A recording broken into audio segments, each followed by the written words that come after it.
नमस्कार दोस्तों, मैं आदित्य शेखर आप सभी का स्वागत करता हूं। चलिए आज हम लोग बात करते हैं मंदबुद्धि बालक के बारे में कि मंदबुद्धि बालक क्या होता है। और सी टेट, यूपी टेट और अदर टेट एग्जामों में मंदबुद्धि बालक से लगभग हर बार जो है क्वेश्चन पूछे जाते हैं। तो मंदबुद्धि बालक को हम ध्यान में रखते हुए कि सी टेट यूपी टेट में किस प्रकार से क्वेश्चन पूछे जाएंगे और क्या इंपॉर्टेंट है सी टेट यूपी टेट के आधार पर मंदबुद्धि बालक में, इस प्रकार से अध्ययन करेंगे मंदबुद्धि बालक का। तो चलिए पॉइंट पर ध्यान देते हैं। मंदबुद्धि बालक में मानसिक मंदता पाई जाती है और जिसका सामान्य अर्थ होता है औसत से कम मानसिक योग्यता। जो मानसिक योग्यता होती है वो मंदबुद्धि बालकों में औसत से कम होती है और उसी को कहते हैं मानसिक मंदता।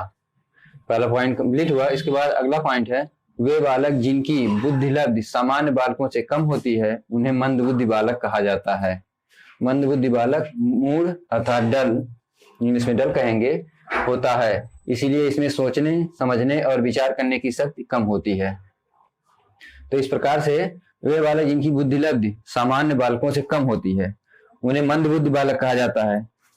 और उन जो मंदबुद्धि बालक होते हैं वो डल होते हैं, मूड होते हैं, और इसी कारण से इनमें सोचने, समझने और विचार करने की शक्ति जो होती है वो कम होती है और इस कारण से इन्हें मंदबुद्धि बालक कहा जाता है।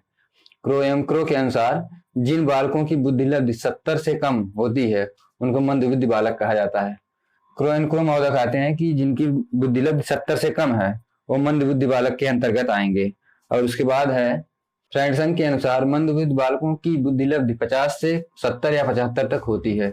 तो फ्रेंडसन महोदय के अनुसार जो मंदबुद्धि बालक की बुद्धि लब्धि होती है 50 से 70 या 75 के बीच होती है।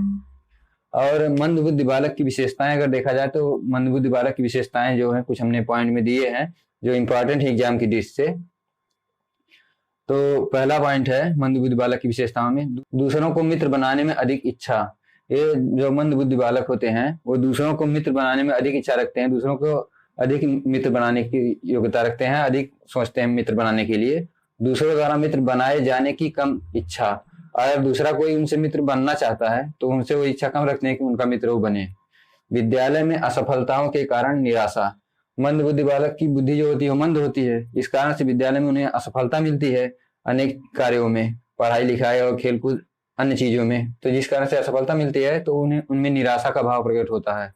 और उसके बाद है संवेगात्मक और सामाजिक असमायोजन।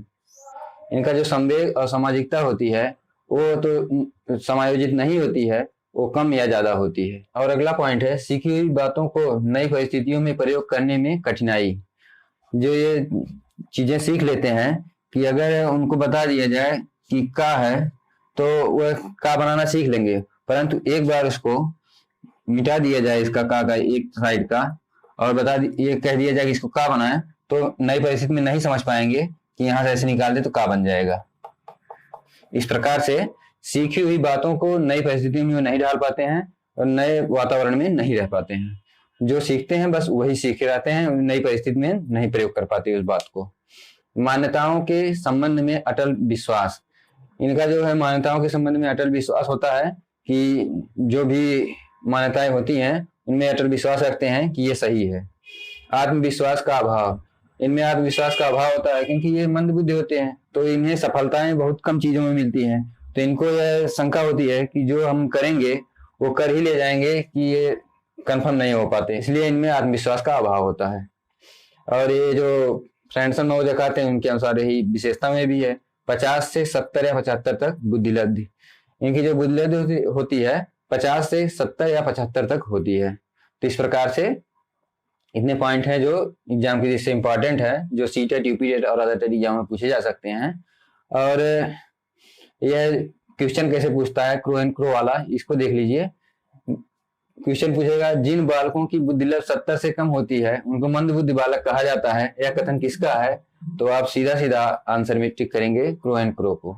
और अगर यह क्वेश्चन बन जाए कि जिन बालकों की बुद्धि लब्धि 50 से 75 के बीच में होती है उनको कौन सा बालक माना जाता है, तो आप कहेंगे मंदबुद्धि बालक। और यह क्वेश्चन पूछ लेता है कि मंदबुद्धि बालकों की बुद्धि 50 से 70 या 75 तक होती है, किसके अनुसार है, तो आप लगाएंगे आंसर में फ्रेंडसन।